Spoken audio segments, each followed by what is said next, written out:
This podcast represents the opinions of our hosts and guests. The content here should not be taken as medical advice and is for informational purposes only. This podcast also does not establish a standard of care, doctor-patient, or client relationship. No guarantee is given regarding the accuracy of any statements or opinions made on the podcast or website. And because each person is so unique, all listeners are encouraged to connect with counseling and medical professionals for assistance with their personal journey. All people, places, and scenarios mentioned in the podcast have been changed to protect the privacy of those involved. Welcome to We're Not Fine. I'm Dr. Talia Jackson. And I'm Doug Jensen. We thank you for listening every week to our deep and thought-provoking conversations about relationships. Welcome, Angela. Thank you. We are so excited to have you. And guess where she is? She's in the same room as us. She is. So when we look over here, we're looking at Angela. So that's what's happening. So everything, just like Brene Brown would say, it's like everything. No shame. Our first fucking time. And don't have any shame about it. No, we feel really good about crawling through the finish line. Do we? Very vulnerable. It is. Thank you for observing that and your empathy about how we're normalizing bumpy roads to get to a successful place. And you're our very first person in the same room as us, and we're so excited. And let me just say that two things about Angela. Angela Callais. That's right. Is your name. That's right. I thought it was Callais.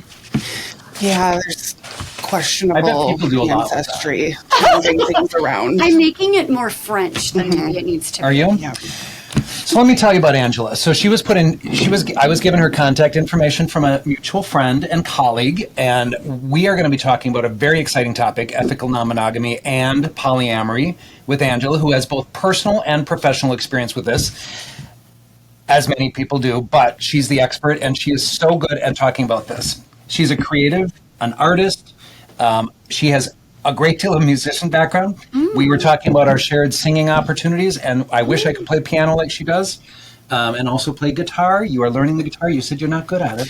I'm not. It's a bucket list thing, but you will get the piano and I will get the guitar. Maybe we then can we're jam gonna together. go Can I sing? Sure. I have no we? classical training. We both sing. So if But you I want to still sing with want us, to sing. I want you to It's sing. okay to be a beginner. There's a It's place for okay to everybody. not know. I've got a beginner's mindset, Yes. and also, like we said, we're normalizing bumpy roads That's right. and vulnerability. I think that's really true. Are we all former gifted kids that aren't good at being bad at shit? I am not good at being bad at anything. Yeah, I don't like same. losing, but That's I a lose at thing. some things, Yeah, right? it's totally a thing. So you're a psychotherapist in private practice. You work with grown-ass adults, which was your quote. That is. It was good. Yes. And you also, and really, really importantly, actually did your own podcast for a couple years, a few years ago. It's no longer in existence, so we're glad you're on ours now, and we're glad we got you.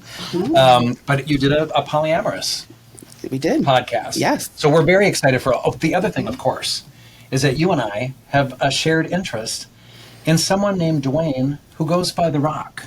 Johnson. And as I said that to Angela, to our viewers, Yes. Angela said, I will fight you for him. I know, and you know what? This is maybe one. I do have a bit of a competitive spirit. Do you?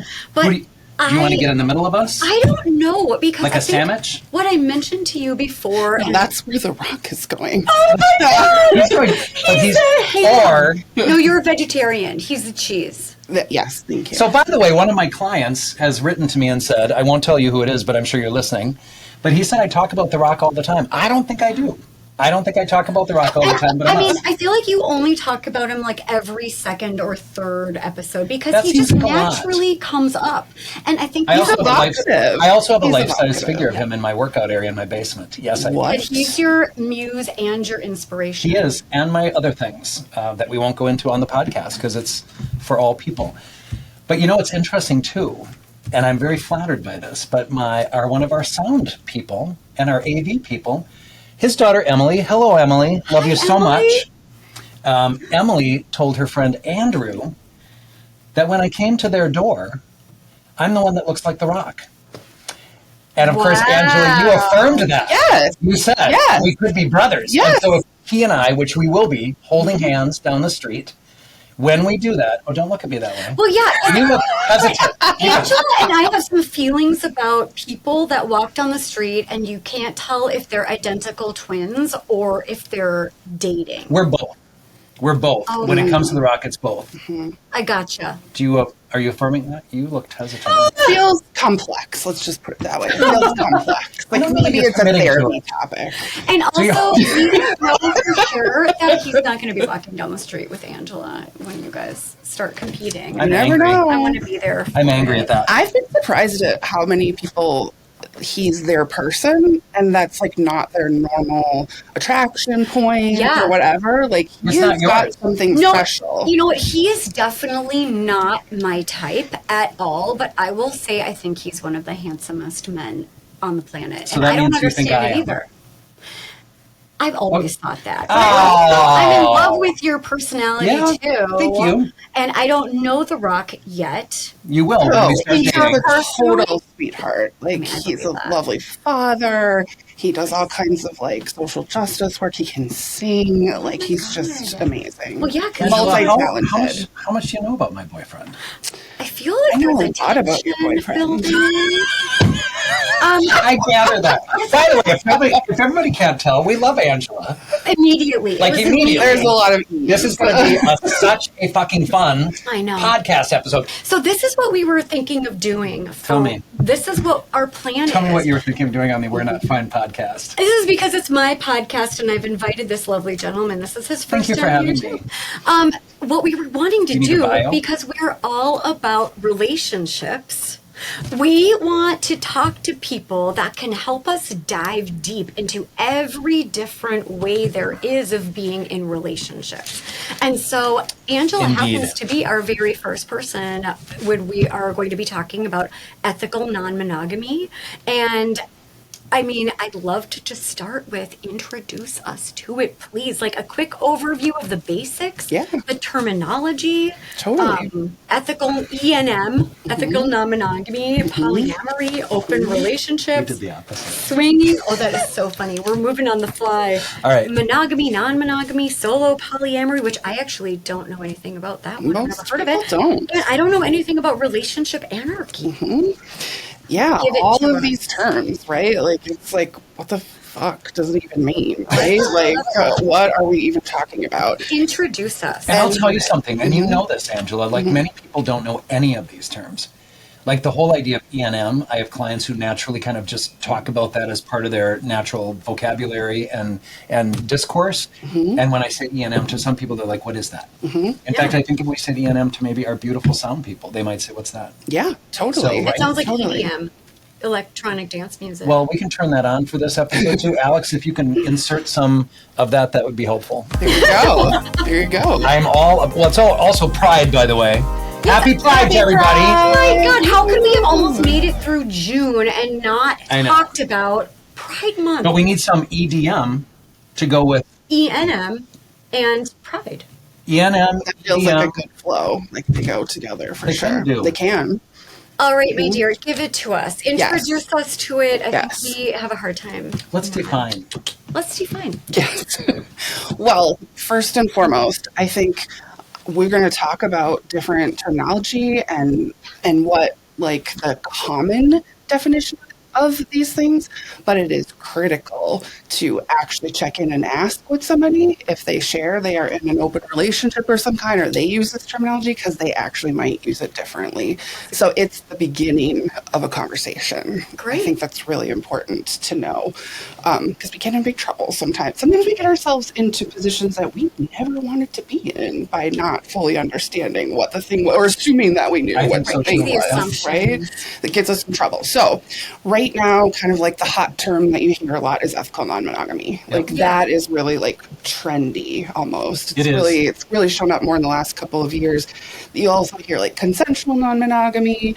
You'll hear polyamory, kind of like intermingled, saying the same thing, or open relationships. The idea behind like highlighting the ethical piece is more about like all the things we're going to be talking about today, which is that like there's like stuff to this, and like we often get in trouble and we can really harm other people relationally by being like ignorant. Like we just Yep. did, this is perfect. Like we just did the, like, it's okay to not know, Yep. right? Yeah. Like you can't know what you don't know. Yep. And we have some responsibility to other human beings if we're going to be relational with them at To some make level. sure we're on the Agreed. same To make page. sure that we're on the same page. Absolutely. And there's two things I would add about the E&M piece in particular. So I have some members of the gay community who have been like, that used to be our thing, and now the straight community has called E&M their thing, and so all of a sudden they have a name for it and took it over, but the gay community's been trying to do these open relationships pretty poorly, I will add, at least in my office,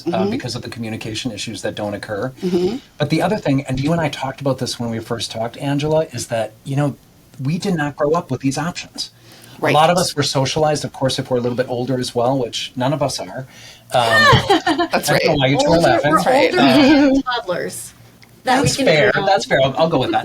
But the thing about it is when you have that internalized belief system, like even the discussion about this becomes like, this is so new and this is so unique. And Yes. like you said, you can get accidentally into circumstances. And I know people who would have been in an ethically non-monogamous or polyamorous relationship if they had the option 30 years ago when it wasn't so pervasive. Absolutely. And, it's real that certain communities feel like this is theirs and that it's like That's right. going onto some of their territory in different ways. And the reality is that like ethical non-monogamy, whether we call it that or not, has existed in basically every aspect since the beginning of time in some sort of way. Like it doesn't actually really belong to anybody. Like it can get, there are like nuances to that are very important that communities definitely have a right to claim, and it shows up everywhere. And not everybody, that's why, again, not everybody uses the same language. Not everybody is out about it in different ways, but that doesn't mean it's not happening, and happening in pretty high numbers. So we've got ethical non-monogamy, consensual non-monogamy, polyamory.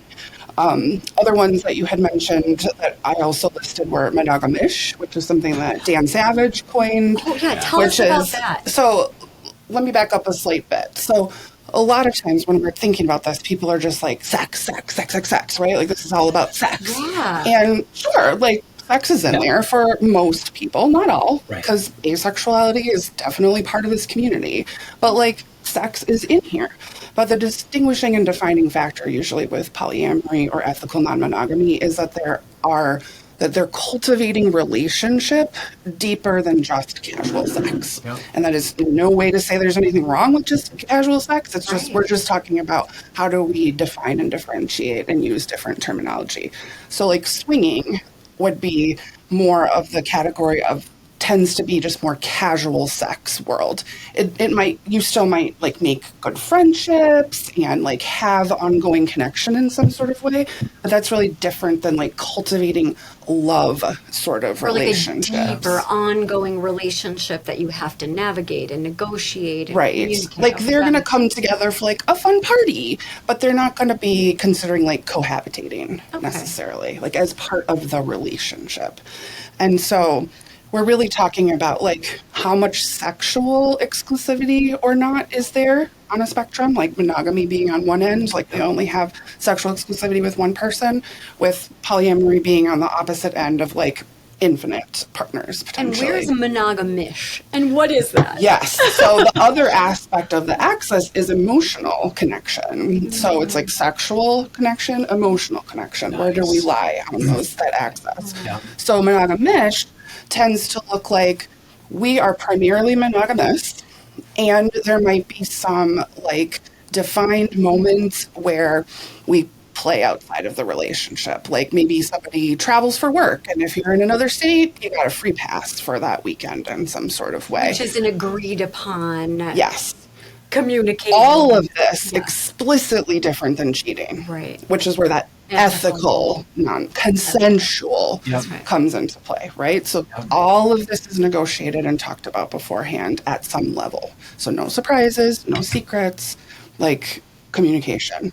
So monogamish is like, yeah, like really the vast majority of the time we are monogamous. And then sometimes we might do something with somebody else, or even like we might do something together with somebody else. Yeah. Other ones that we might hear in there, you mentioned solo polyamory, right? Like, what is that? What is that? That is basically where your main primary partner is yourself. Wow. So you Okay. don't, again, this is when I this don't is know. important to check in with other people about what aspects of this they claim and define. But in general, that is somebody who is really comfortable solo and fulfilled solo. Like they don't necessarily want to live with somebody else or get married, but they might still want to have like what may look to others maybe like a dating sort of relationship. Yeah. But it is, again, defined very differently. And that dating relationship is going to have a container that looks different than we might imagine. Because in monogamy, we learn about like the relationship escalator. Like there's a track. Like you meet somebody, if you like them, you might go on a couple more dates. If you like them more, then you might be exclusive and you're like dating together and have a commitment, and then you're supposed to like get married and have a baby and have a house, like there's this track. Trajectory. Yes. Sort of. Yes. Like, which is sometimes referred to like the relationship escalator. Wow. But we throw all of that out the window in non-monogamy. We can throw that all out the window in non-monogamy. And we might put, even though this in theory could be a person that I connect with on a level that I might want to like get married and have babies with, we have a different definition. And so we are like actually stopping before it gets to that point with love and connection and choice with it. Angela, I've got first of all, I love the way you conceptualize all of this. Like, I feel like I'm learning so much already. It's just fascinating with that, even just like the idea of the escalator or the agreed upon trajectory that society tries to push down everyone's throats, and that now people are pushing against that. But question about the solo polyamory. So if these individuals feel like they are their own primary, are these individuals typically interested in being maybe the third to a couple, or does it have nothing to do with any of that? It's just that they don't want a primary who's outside of themselves. That's right. So that could absolutely exist together. It doesn't mean for sure that they will. But yeah, I think because that would be not a relationship, or as long as it was defined, not a relationship that was going to move past their own boundary. And like when the term ace comes up in the community as well, which feels very similar to what you're describing, like asexual. Would you say that? Kind of, yes. I would say that the asexual community has actually done amazing work for all of the rest of us that I wish more people would pay attention to. A lot of times it just gets blown off because it's like, I'm not asexual, so I'm not going to learn about this. But in their quest to understand themselves better, they've really teased out some important things that come into play around this as well, which is like, so usually we think about and we hear about sexual orientation, right? And that's like, who am I attracted to? And then we hear more about gender orientation, and that's about like, what gender do I feel like I am? And then we hear like LGBTQIA2+ sort of thing, where that all gets pushed together as though it's one thing, but it is two very separate things. Like sexual orientation and gender orientation, like, those are not the same thing, but they're like mushed together. And the interesting piece is that there's now a lot of divisiveness in our community. Like LGB wants to separate from all of the other letters in a lot of communities right now, because there's some controversy around how the trans community in particular is managing their quest for human equality, which of course we're all in this together. Absolutely. So that's my perspective. And it's complex. It is. And so what then asexual people have done, or been great leaders of, they're not the only people, but they really have been driving this conversation, is expanding further and saying there is actually a separate romantic orientation. Like, how do we experience romance with one another? Do we like romance? Who are we romantic with? Is romance limited to a sexual relationship, or could I be romantic with a friendship that doesn't have sex involved with it? And then relationship orientation. What am I monogamous, like by design? Am I polyamorous by design? Like, what feels natural and right to me? Like, when I am like not taking other people into consideration, like, who am I? Like, identity. So expanding all of that, because those nuances matter, and we've been collapsing them. We generally collapse those all together into one big thing. And then we're really confused and like communication gets messed up. We think we're doing a good job with communication, and then it flops though. And this is one place where getting more clarity can be really helpful in understanding that. So like, And then relationship anarchy, which was the other one that you had said, like, what is that? Yeah, what is that? That's where, and we'll go into this with agreements in a little bit, but that's basically where we're not having any sort of hierarchy within our relationships. Okay. So one way that a lot of people, I would say even most people, start conceptualizing polyamory or open relationships is that there is like a couple that then decides to open. Okay. Right. Instead of like, I'm just solo or single in the world and I want to have multiple relationships. A lot of the gateway into this is like couples opening up. That's what we hear about the most. And in that, there is like an inherent hierarchy where that couple has privilege in different ways for different reasons. It's just inherent and can become a real issue. But in relationship anarchy, we are saying that there is not a hierarchy between romantic relationships, sexual relationships, friendships, that they're all on an equal playing ground. Wow. And we're not prioritizing any one over the other. That's a revolutionary concept that I'm having trouble making sense of, like how a couple that's like been together for 5, 10, 15, 20 years is opening up their marriage and saying that there is no primary, that there is no privilege, and that everyone who's a part of this relationship has fair play. I don't even know how to describe that, but then I feel like I can't even diverge because there are so many questions, but how does that even work? Yes. What if the third person is making a closer connection with someone else, if there's no hierarchy or fourth, then like how does that even get navigated? So the interesting thing, as I've been helping some mostly heterosexual relationships in my practice kind of go after this concept, I've had so many come into my office in the last, I would say, 4 years or so. And they're like, we want help opening up our relationship. And it's oftentimes, and they both want someone in addition to either each other, or they want to have somebody different without the primary being their relationship, which is exactly what you're talking about. Like, it's a fascinating thing. And what we're going to go into when we get into the agreements part, you're absolutely right. This is going to be so much about communication. It's going to be so much about transparency. It's going to be so much about really knowing who you are. Yes. And it really is a tough thing, especially when you've internalized all of these things about yourself. Yes.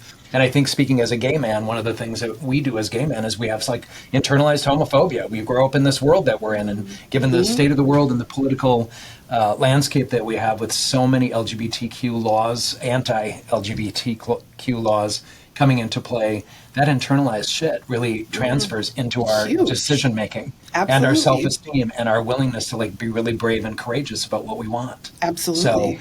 Then, go ahead, please. Yes. And so, I mean, I think all of your questions are amazing and exactly right on track with what people are like, what? Yeah. Like, how does this work? I would say that's everything. like, way far down a spectrum. It's not where most people start. Okay. And what if people take away nothing from this other than this? This is about consent and not about just doing things because we're supposed to or what we were told.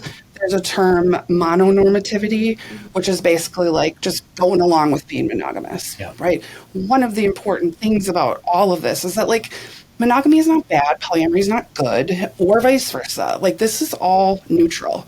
But I wish that people who felt monogamous or actually chose monogamy. Like break down what is monogamy, because monogamy has just as much to talk about as this does actually. Absolutely. And the problem is that we don't choose, and a lot of times we're hiding. It's the default, and that allows us to deny and hide from the reality that monogamous relationships are just as like fraught as any other kind of relationship. And like they stand just as much or as little of a chance of success as any other type of relationship. Bingo. So what we want is we want people to explore themselves and then consensually choose and claim courageously what feels good to them, whether that's monogamy or relationship anarchy. It doesn't matter as long as it resonates for you.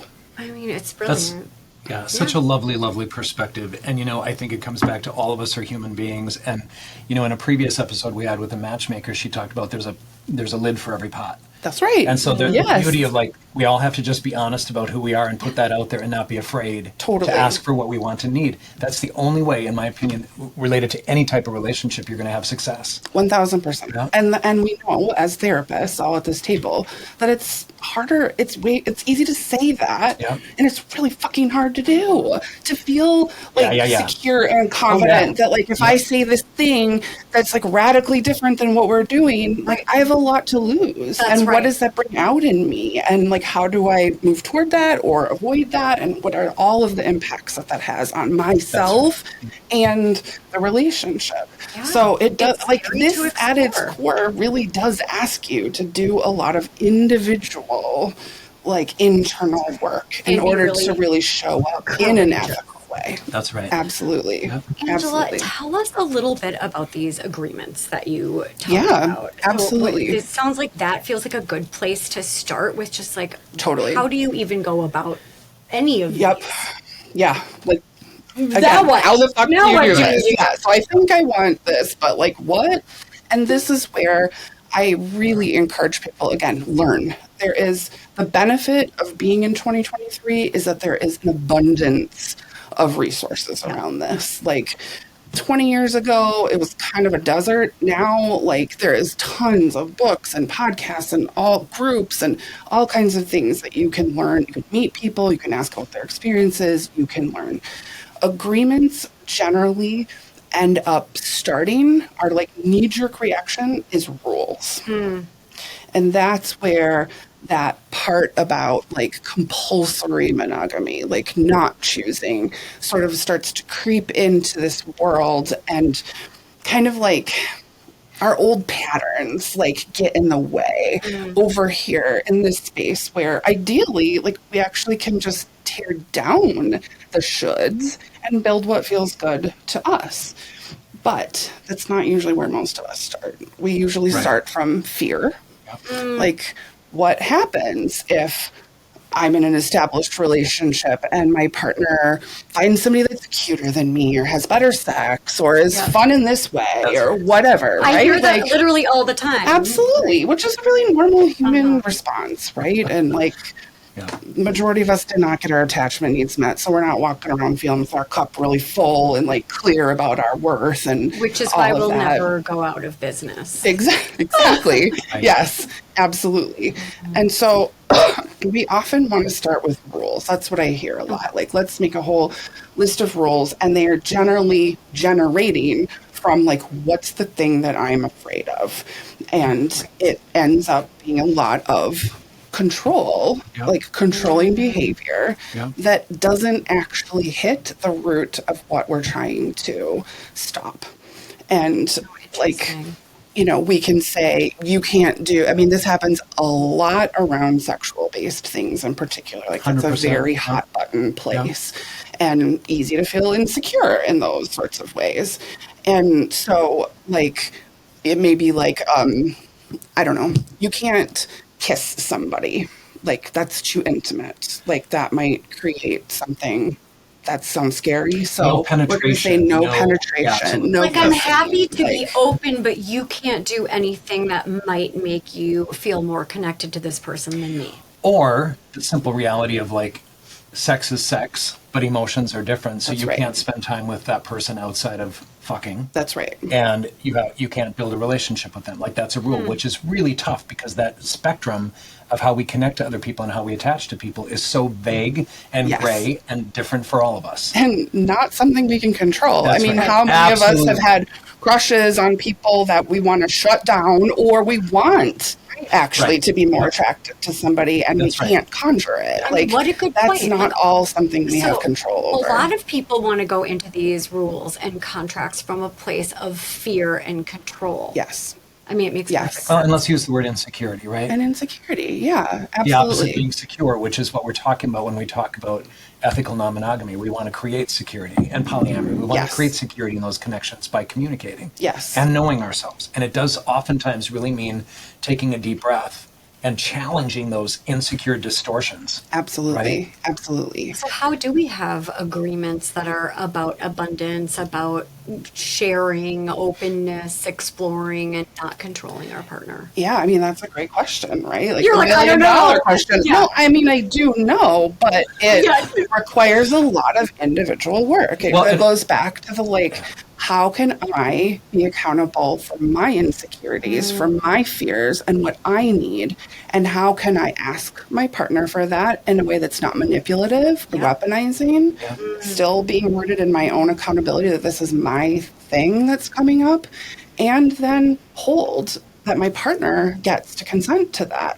Yes, no, I don't know, I need more information. And then I also have to hold my own response if it doesn't go exactly like I wanted it to go. That's right. So that might look like, I don't want you to kiss somebody because that's really intimate. And then you might have feelings. And it's more about, okay, but what am I actually fucking afraid of? Right, under that's there, right. right? So that might be something like, I'm really afraid that if you're intimate with somebody, you'll leave me. That's right. Like That's you'll the pick them conversation. over me in They some like you sort of better, way. or whatever it happens to be. I love that question and the way that you phrase that. Like, if we take a moment and think, what are we afraid of? If you choose to open up your relationship, I want to make one more comment. Funny enough, about Dan Savage. He did an article or a column a long time ago, and one of the columns was about everyone should be non-monogamous in their relationships, right? And you and I talked about that. I don't agree with that. Everyone gets to choose what they want, and based on you and I talked about trauma, abuse, insecurity growing up, whatever it is, vulnerability. Everyone gets to choose how they connect and what they need in order to feel the best about their relationships in this world. That's right. But boy, that whole question, and I really want to highlight it, because the idea that each of us would take a look, like if our partner kissed somebody else, or we're sexual with somebody else, or sexual with multiple people, what are we really afraid of? And inevitably, it's about somebody being more drawn to somebody than they are you. Yep. So I think that's a big piece of it. But boy, that question is so good. Yeah. To really just focus on, let's really dissect that fear. Absolutely. And challenge those distortions Absolutely. and insecurities. And as a little teaser, we can dig into that with more depth when we talk about jealousy in the next episode. Love it. Very hot topic. Yep, it is. Obviously. It is. Absolutely. God, I love it. So those structures, they might look like choosing a hierarchy. That's a valid choice. Yeah. But we need to be talking about it, and we need to be it's not a one and done sort That's of thing. right. It's a constant, we're constantly in relationship. And the couple, if we're going to use the couple example again, if the couple decides they're going to open and they sit down and they have these conversations and they make some agreements, a lot of times that is treated like a one and done sort of thing. And then there's anybody who we date has to follow these rules without any sort of conversation, which is really fucked up. It is. And what I'm also picturing is that if it's anyone's first time trying this out, you don't even know what you're going to feel about That's something right. until you're confronting it. That's right. And I love the idea of this is a conversation that's alive and dynamic and not a one and done. I think that's brilliant, and it must be, because every step along the way, someone's going to be surprising. Always. Yes. Yep.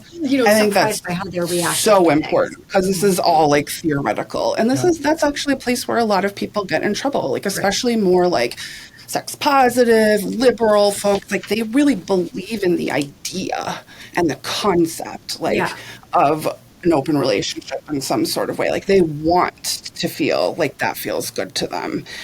But it doesn't always actually land as feeling good in practice. That's right. And that is okay. Yeah.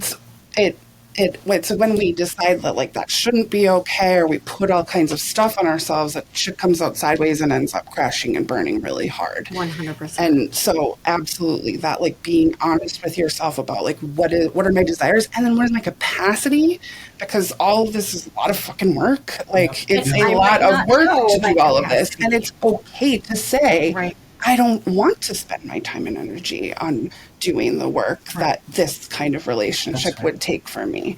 That's also That's okay. fair. And it's okay to not know your capacity and then repair afterward.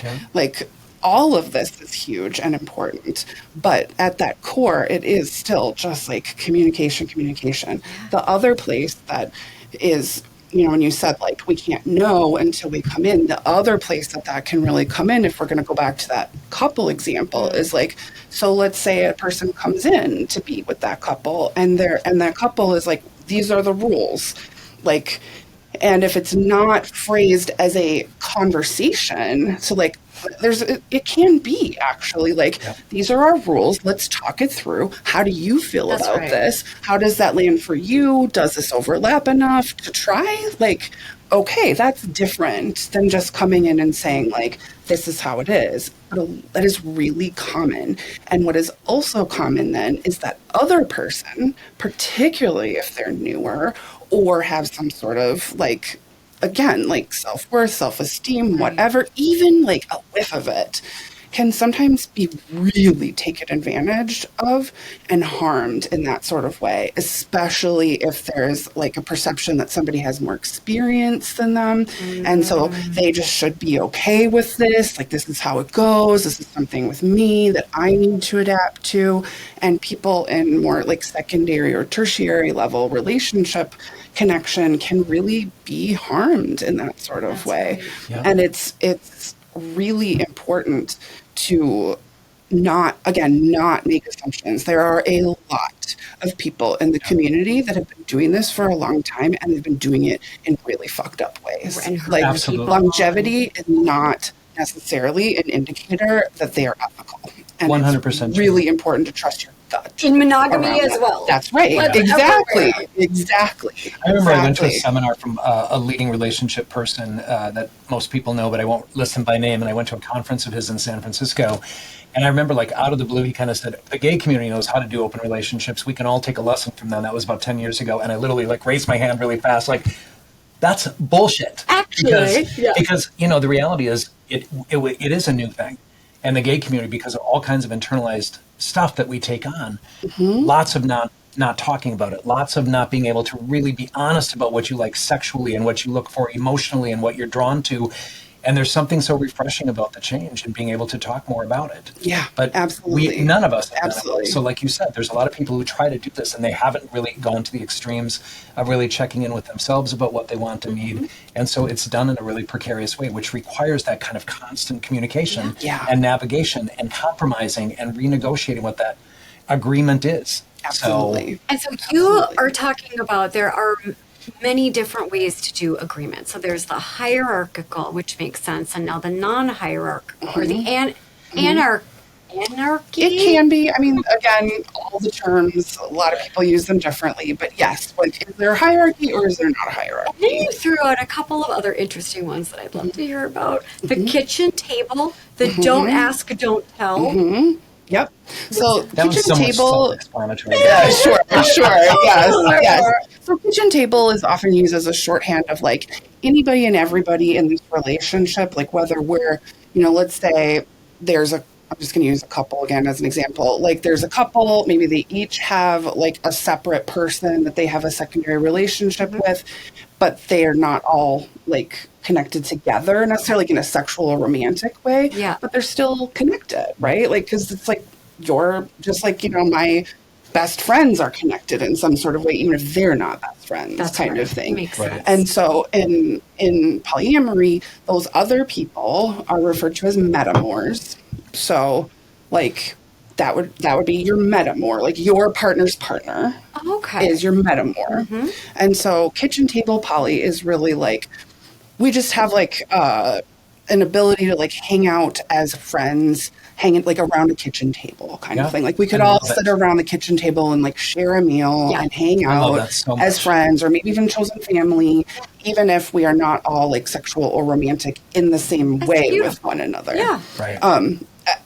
I think it's beautiful too. And it's way outside of the window of tolerance for a lot of people, because that literally allows you or asks you to like sit next to each other at the table and know what you did with my boyfriend last night. Which would require so much security and abundance. And then this word that like I have heard because I have a couple of couples in my life that have been, you know, exploring polyamory, and they talk about this word called compersion. Yes. Which I feel like, why doesn't everyone talk about this Seriously, word? right? Why is it the first time I'm hearing about it, Yes. talking to them? Yes, But I know. I don't know. It was coined in the 90s by a woman like in Northern California within polyamory. It just means like I'm sharing the joy that you are experiencing. Yes. So like even if it's like not my thing, like I don't like chocolate ice cream or something. I do, just to be Right, clear. just but, to like, be clear, I was getting like immediately concerned, but okay. yes. But let's say I didn't, but you do. And you get chocolate ice cream and you're just like, oh my God, this is like the best chocolate ice cream I've ever had. And I would be like, I could be like really focused on the ew because I don't want it. But there's something like, again, nervous system co-regulation even about like, can I let myself sink into like, enjoying your joy, Like, I like getting love that joy for you. from, yes, like I love that for you, like, genuinely. Right, like, not I sarcastically. feel, right, like I Yeah. feel that, I cultivate it. It's an incredible antidote to jealousy, learning to cultivate, practicing cultivating compersion. I really, should really love that so all- much. We should all We should all, learn like how to do everybody, please bring it into your regular But it's world. just It like should not be being a limited to good- this community. that. Yes, it's like being a good person, a good friend. But it's not always easy to do, and I can't wait for that conversation. Yeah, about I mean, jealousy trauma because response gets in the way. You bet it does. And you know, one of the things that I'm just going to add here, and it kind of goes into a little bit more personal stuff. Like I've enjoyed being single for so long, and only recently have I considered, I think this might be the better option for me. Because every time I think about like being one thing to one person, I have like so much anxiety and pressure built up inside me, and I can't do it. It's like almost a panic.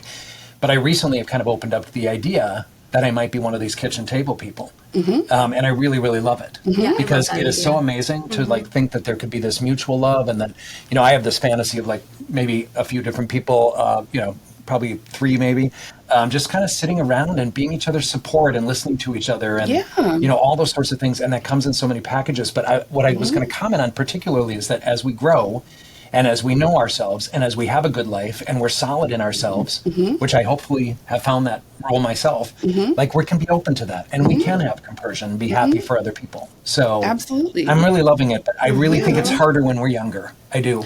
Except that this younger community has a different opportunity than we did growing up.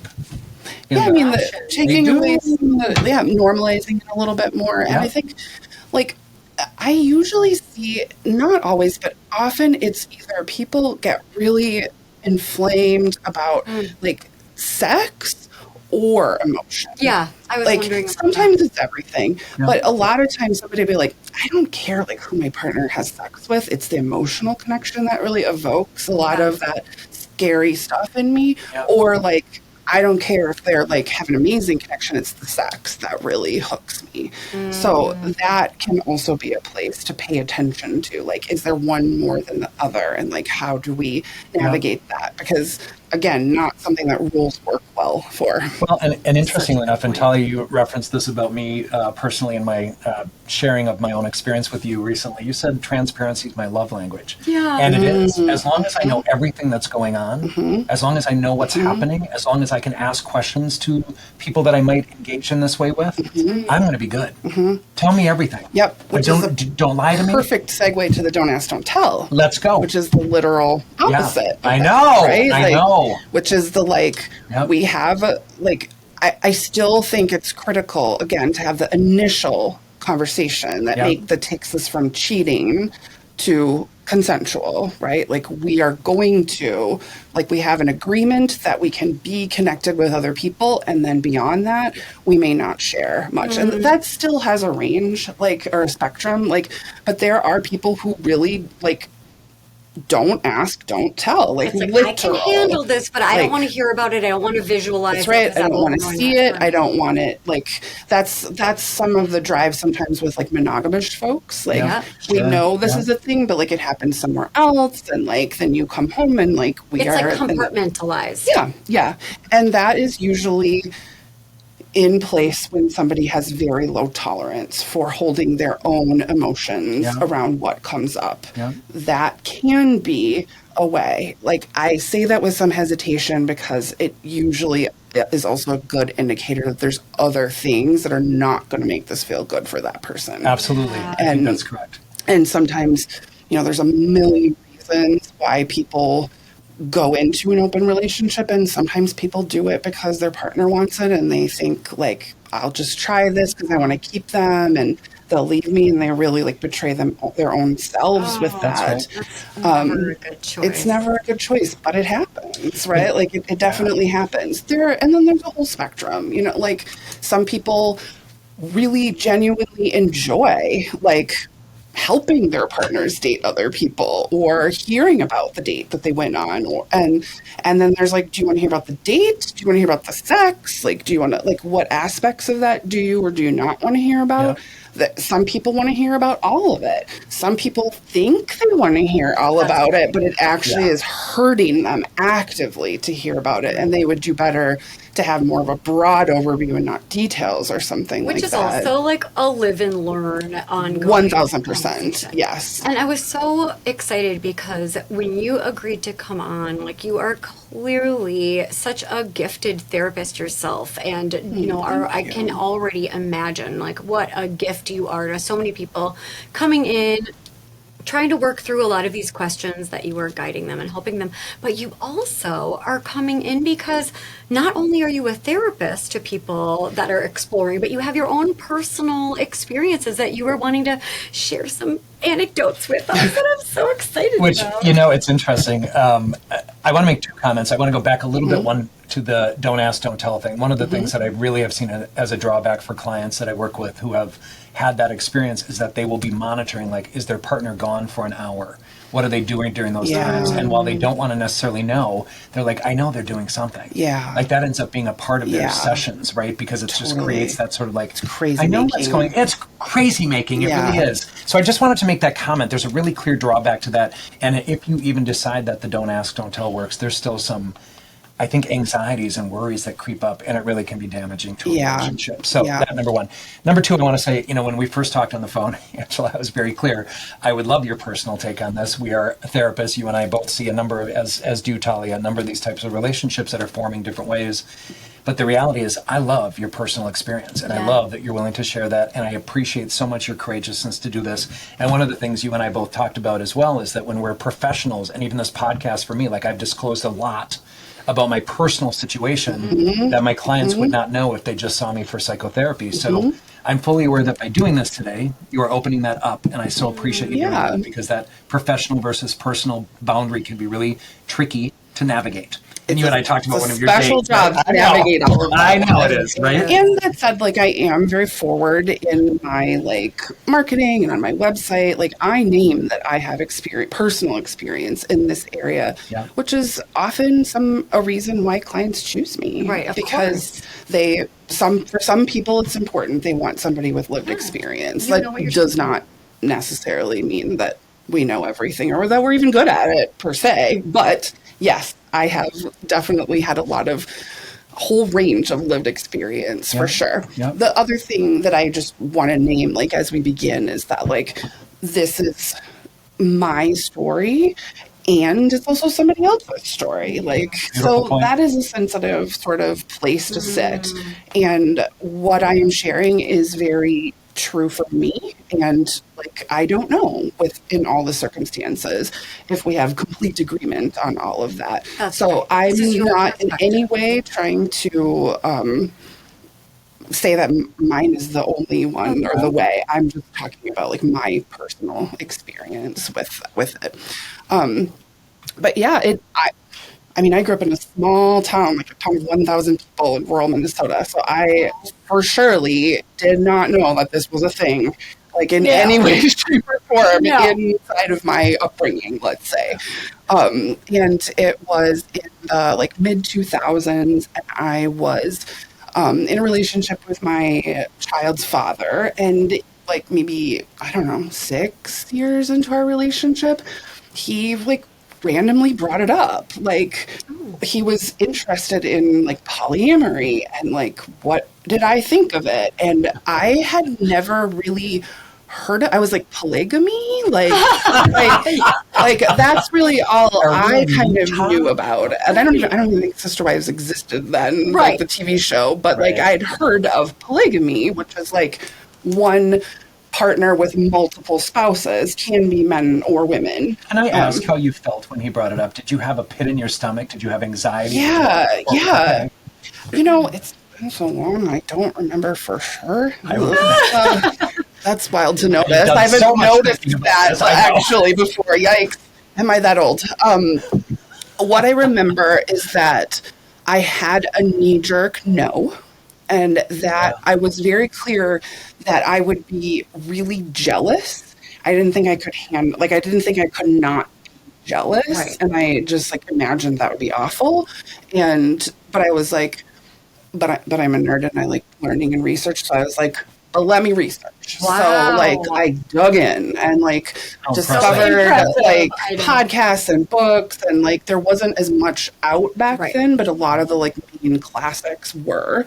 And so I learned a ton about it and was very intrigued actually about it. And I like, this is again, we don't know, right? Beginner land feels vulnerable to say now because this is horrifying to me. Oh my gosh, tell us. My initial reaction was like, well, like if I can be with women and you could be with men, then I'd be okay. Then I'd be okay with it because there's no competition there, or there's I no don't competition. have to be worried about there is another. Right. But they are human beings. Yes. And I met my ex like very young. He was my first partner. Like that wasn't on purpose. It's just how it happened. But I hadn't been able to explore any of the attraction that I had for women at that point. So there's part of me that was like, well, this could be a way that I could be able to do that, like while being with this partner that I thought I'd be with forever. It makes sense. Yeah. And except he has really zero interest in being with men. Right. So he was like, yeah, no, I'm not interested in that. And so I was like, okay, well then no. Okay.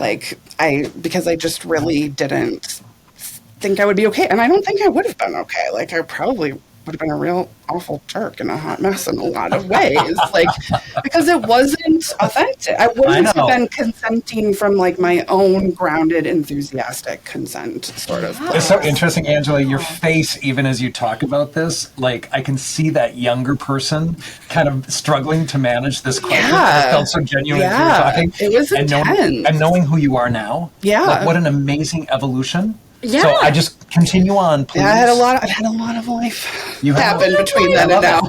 Yes.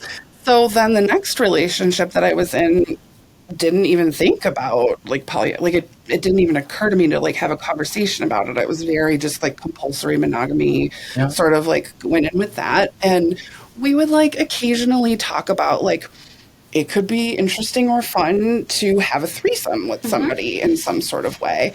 But it was very like external fantasy based, like if we were in the right place at the right time, like, but we had fun talking about it. Like it was a like fun shared fantasy kind of thing. Yeah.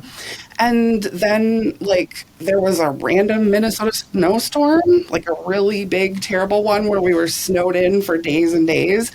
And we started talking about it more. And she like super surprised me by saying that she would be interested in or open to having a sexual thing together with a man, which like deeply surprised me and like piqued my curiosity and interest. Yes, exactly.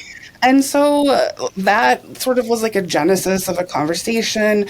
And there was somebody that like I knew that felt really safe to both of us to like just kind of explore and experiment with like a known entity and what was just going to be like a one-off sort of thing. Yep. And we did that and it went really well. And that was that really more or less. But it really did go really well. Like it felt good to everybody. We did a lot of talking before it and it was great.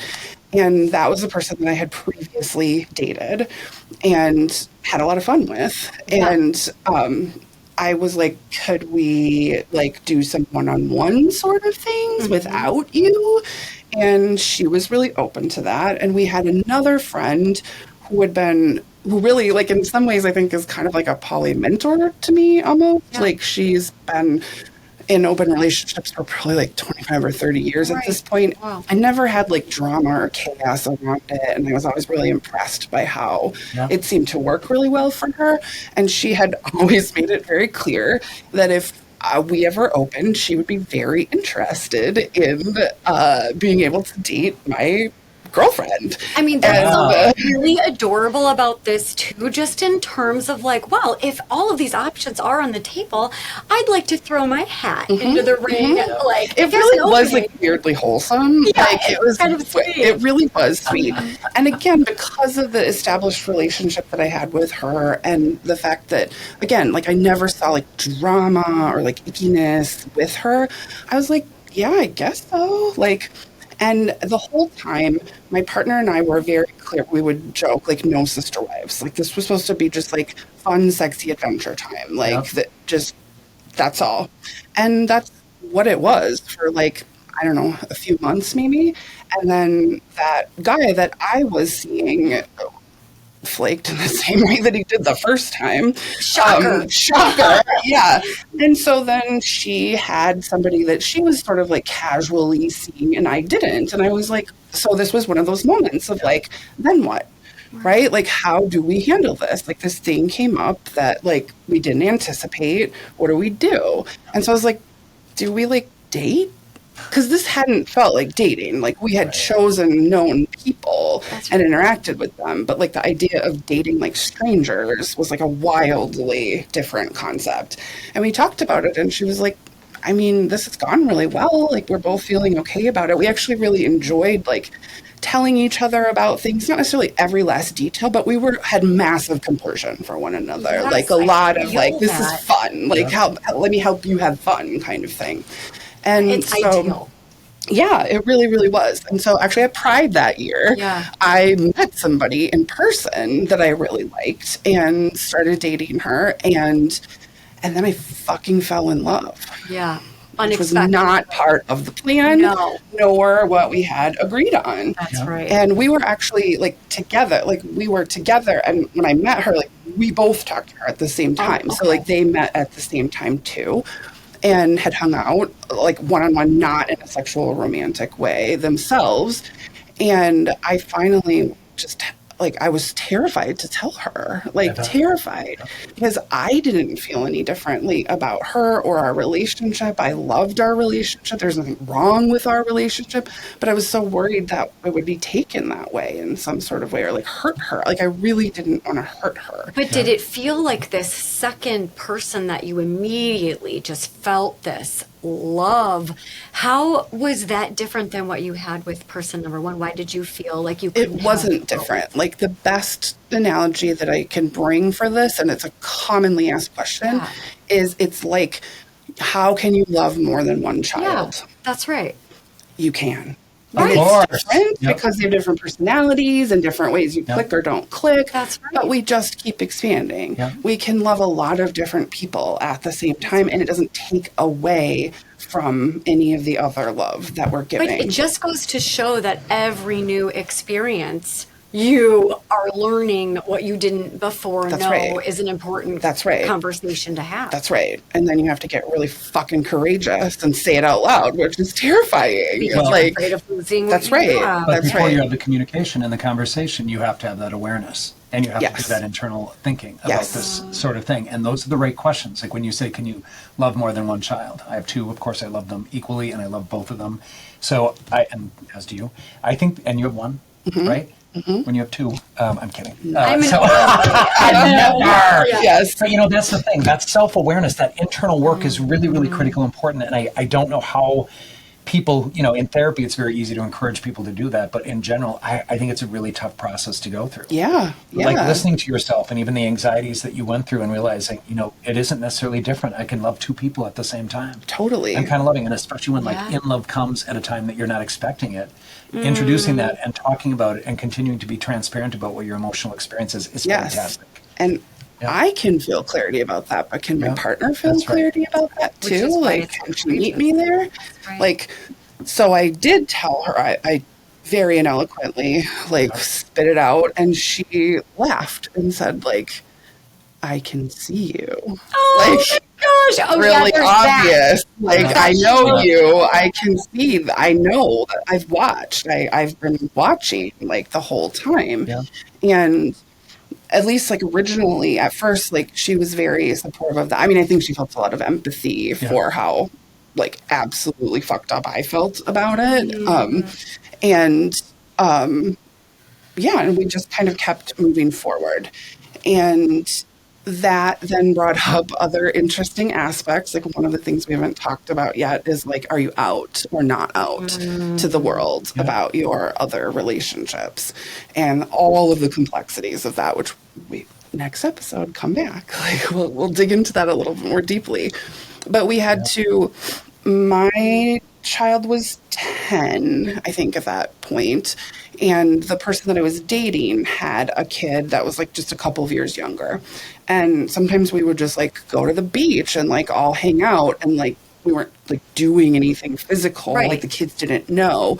But I started to get worried that, like, I mean, kids can sense things, right? Like, there is an undercurrent, there is a something there. Sure. And so we had a lot of conversation, and ultimately decided to start the process of coming out in, like, all of the layers. And we started with my daughter, who, I agonized so much over, like, what we were going to tell her. And her response to it was like, I see you. So weird. Right? Like, and then just, like, kept it moving.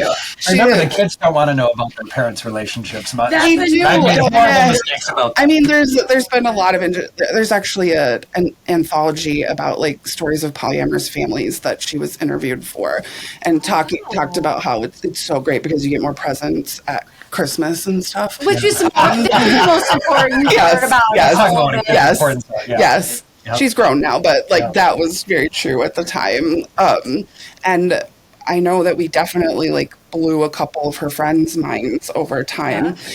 One young lesbian in particular was like, you can have more than one girlfriend at a time? Like, just exploding brains, which I know makes lots of people clench, but that goes back to that point of, like, yes, it's an option. Monogamy is also an option. What resonates for you? That is, like, just mind-blowing. You don't have to do only this one thing. Like, you can choose. You know, it's interesting, though. You raised this issue of the external variables in terms of community members and other family members. And, I remember when my older daughter was young and had a birthday party, these parents of these kids in Stillwater, Minnesota wanted to come and visit and see who we were, which totally makes sense, right? But I remember having to kind of preface with my child, like, if they don't like us because we're gay, they may not want to go. And my older daughter was so amazing, and she said, well, then they're not really my friends, right? I'm like, wow, that was pretty strong. But she's been an advocate since I swear she was born. So, but it's interesting because as you talk about these other people, when you start opening up, of course, there's people who gossip. There's people who might have negative connotations. There's people who judge. There's people who do all this. So you need to be prepared for all of those things in doing this. That causes a lot of relational stress. It can, right? for sure. No matter what the thing is, when people aren't supportive of your relationship, whether that's, like, there's a million reasons why people aren't supportive of relationships. It really impacts relationships. And we were actually scheduled to get married that fall. And that was before gay marriage was legal in Minnesota or federally. And so there was already, like, stuff about that. Like, we are like getting gay married in a way that has so much pushback. And it was, like, during the campaign in Minnesota to get it legalized. So there was just everywhere, the rhetoric. And it was a lot. It was a lot. And we got a lot of, like, why would you even get married? Like, clearly you don't, like, love each other enough, or there's something wrong with your relationship, or like, so many, like, we had tons of supportive people too, don't get me wrong, but there were a lot of pushback, and there was some pushback with some really important people in our lives that really sucked. Like that your belief system has to override my lived experience. Like, that's not cool. No. And no matter what the topic. Yeah, I mean, that's a deal breaker for friendships. Absolutely. Yeah. People showing their true colors, and then you realize, I'm sorry, it's not compatible with who I'm choosing to be in my chosen family. Yes. And that's like really painful to experience and go through in different ways. But we did us, like, we felt clarity about it. We did get married, and that relationship that I had originally like fell in love with, like, ended not too long after that for really like organic reasons that any relationship might end, monogamous or otherwise. It wasn't because of polyamory in some sort of way.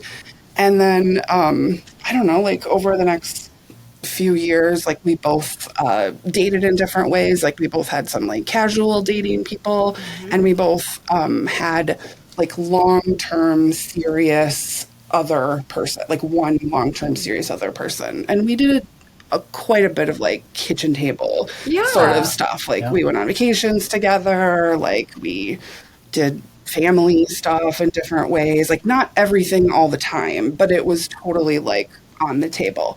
And that's when I experienced another shift of like noticing that the hierarchy started to feel really icky to me, because I had this deep relationship with a second person that felt weird to be like, you can't be at Christmas, or like, you're not my plus one for something, because it's automatically the other. And again, it was not about my relationship with my then wife. Like, it was about what felt true relationally between everybody. It didn't feel like somebody was more important than somebody else. And that was a really hard shift to talk about, because it was moving closer to that like relationship anarchy, like not having a hierarchy. And that was definitely not inside of what my wife felt was like, felt good to her. And it wasn't like a shitty, like, no, we need to have a hierarchy. It was just like, whoa, like, that's big. I don't know how to hold all of that. That's a completely different dynamic that everyone needs to absolutely. The other really important thing that had started happening was that I never felt like enough. I felt like there wasn't enough of me to go, like, because I couldn't be as much time or as much energy or as much whatever, because I was going between multiple different people. You were trying to be everything to and everyone. A parent and in school and working, and like I was doing a lot, and I just never felt like, and to be clear, like, I don't, for the most part, like, I don't know that my other partners would have said that was true. Maybe it was maybe from time to time, like situationally, but like it was a me thing. And I noticed I was not prioritizing myself like at all. Like, there was no like alone time really, or like self time, or like where's that sort of place, because there's trying to be so many other places all at the same time. So I think like, you know, love is infinite, but like time and money are not. And Angela, what a nice comment you made about like time for yourself, because if you are not, if you don't love yourself, if you don't, you know, have that capacity to replenish yourself, you're not going to be there for any of these relationships in the way you want to be. Absolutely. And when you have more than one that you're attending to, absolutely, you have to keep disseminating that energy. I felt sometimes like there were such amazing things. Like, I always had support if I wanted it in some sort of way. Like, I had so much like relational abundance, like, and sexual abundance, and like connection abundance. Like, as much as I wanted, it was pretty much there, which was great. And there were other ways that it was hard, like time by myself, or like just lots of different, just a lot of like not feeling like enough in some sort of way. Were you ever able to remedy that for yourself and figure out how to be everything to everyone, or feel like enough, but also make sure that you were getting enough of your self-care and your alone time?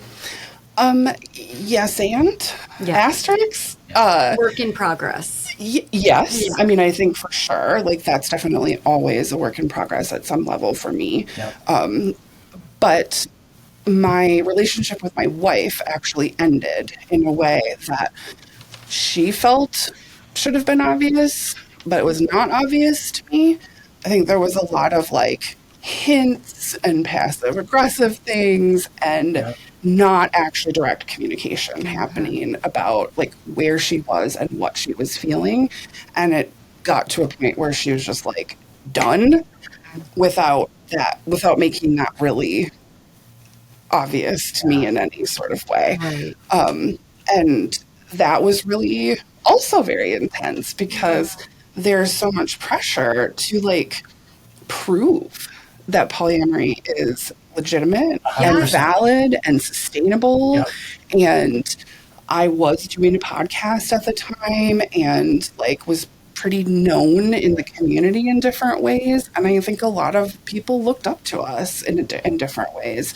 And not even we could make it work kind of thing, which was really complex because it didn't end because of polyamory. It ended, again, the same reason that all relationships end, which is like the way our ship plays together. And like, do we talk about it or not talk about it? And do we get help, external help? Like, do we go to therapy when we're stuck and we don't know how to do something?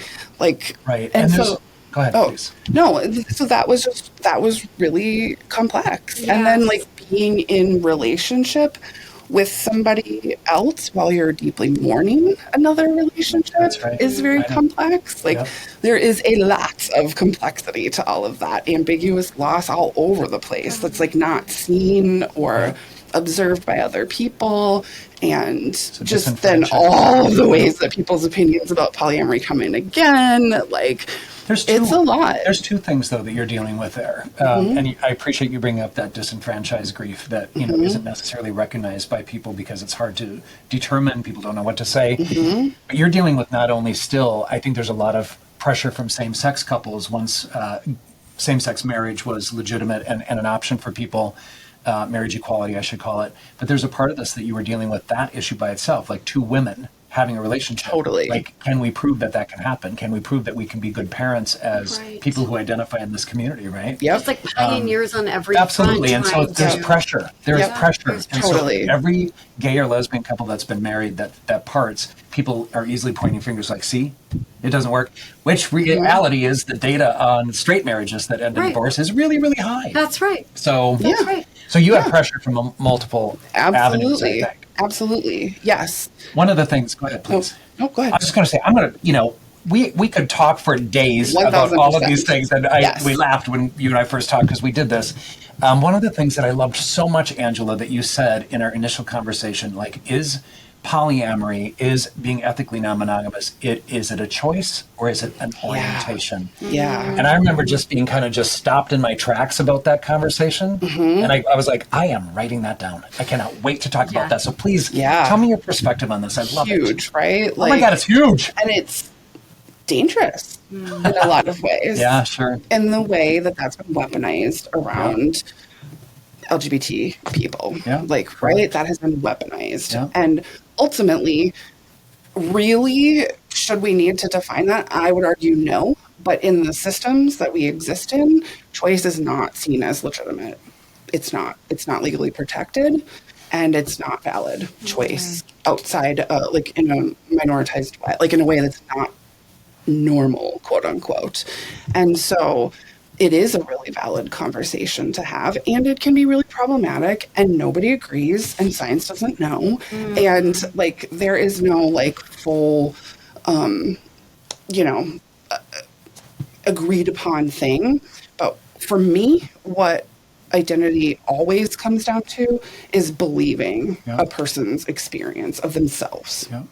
Full stop. Like, I believe somebody else's experience about themselves.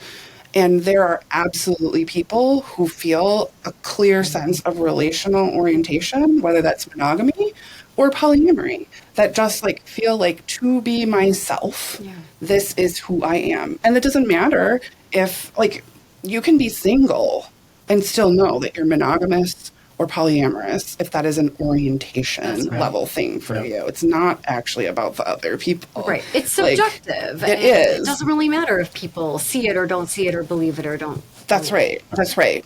Ultimately. And that's not how we're made to feel a lot of times. I mean, so many times people are like, how do you know you're gay if you've never kissed a girl? Well, how do you know you're straight if you've never kissed a boy? Like, if that's your thing, sister. Right? Like, because we just know who we are in ourselves, and we can trust that. And so, and some people do experience it as a choice. Like, it works for me at this point in my life, under these circumstances, it feels really good. And I won't feel like I'm betraying myself in some sort of way if it's not part of my life at another point. You asked, like, did I ever kind of figure out the balance of, like, having myself and people and whatever? And, like, that is something that I feel very clear about at this point in my life, that I am not interested in having a polyamorous relationship, because it takes a lot of fucking time and work to have all that communication and do all of those things and effort. And I think it's really valuable. And at this moment in my life, I have a whole bunch of I'm learning how to play guitar. Like, I have a lot of other shit that I want to do at that time, and time is finite. It's like, right? Like, it is.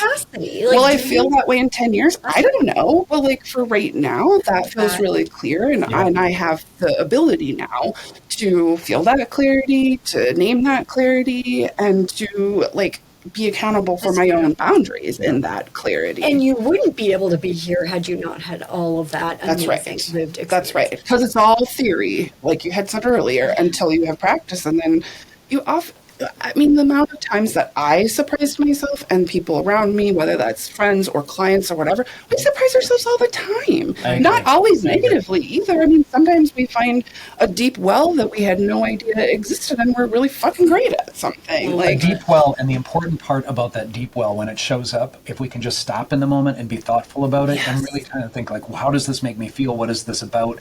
How do I feel about it? That being in the moment and being thoughtful is a really tough thing to do. Absolutely. But boy, when people have new insights or new challenges or whatnot, I wish for everybody to just take a moment and think, be thoughtful, and really make that decision based on a very clear process that you have internally. Absolutely. So Angela, I love that. Question for you. If you were talking to people who were interested, maybe first time, beginner's mind, interested in exploring, what are some of those tried and true resources? Like you mentioned, like, there are a couple of classic books, or there are podcasts. Or, like, how would you recommend people even begin? Totally. Like, get on the internet. Right? Like, the internet can be a problem, but it's also full of, like, amazing resources. There's like literally countless polyamory podcasts at this point, and books. One of my favorite books, I think, it is called Polysecure. It's actually written by a therapist who really breaks down, like, all this feelingsy stuff. And there's lots of places to learn about, like, what do we call ourselves and the agreements and all that kind of stuff. But there's not as much that gets into all the feelingsy stuff as well as she does. And it's easy to read, and it's really helpful. And quite frankly, I wish everybody would read that book because it's centered on polyamory, but it's for choosing whatever relational model resonates for you. I absolutely monogamous people absolutely benefit from this book. That's fantastic. So Polysecure is great. She has a workbook out now as well that like helps you walk through your own stuff a little bit more deeply. There are in-person meetup groups in different ways that are for like socializing, learning, meeting other people. Get on a dating app like OkCupid, Fields are two that like you can be really clear and discerning, and you'll definitely find other non-monogamous people on those.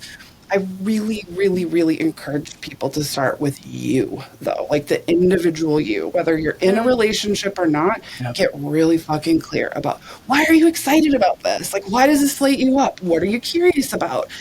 And what are you fucking terrified might happen? Like, sit down and like do some journaling or something, like think about like what are those things and start to break those things down, and then consider moving forward in different ways. Right? She's incredible. Angela, you are incredible. And I want to remind people that we are wrapping this one up. Yep. But we cannot wait for the next episode with you. We have Even so much more to deeper, talk about. juicy stuff. Juicy stuff going on. Plug yourself. How can people find you? Who Yeah. are you? Where are you? What Absolutely. are you? Tell us. Yes. So again, my name is Angela Callais, and I'm a therapist and a coach. My practice website is thecourageoustruth.com. You can find all about me and my practice, services that I offer, and I'd love to talk if you want to talk. They do. I just We heard. do. We do as well. Yeah. Thank you so much. We're so grateful. Absolutely. Incredible. Mind blown. Okay. We will see you for episode 2. Yes. In Can't this series. wait. Thank you, Angela, for your share. Yes. Bye.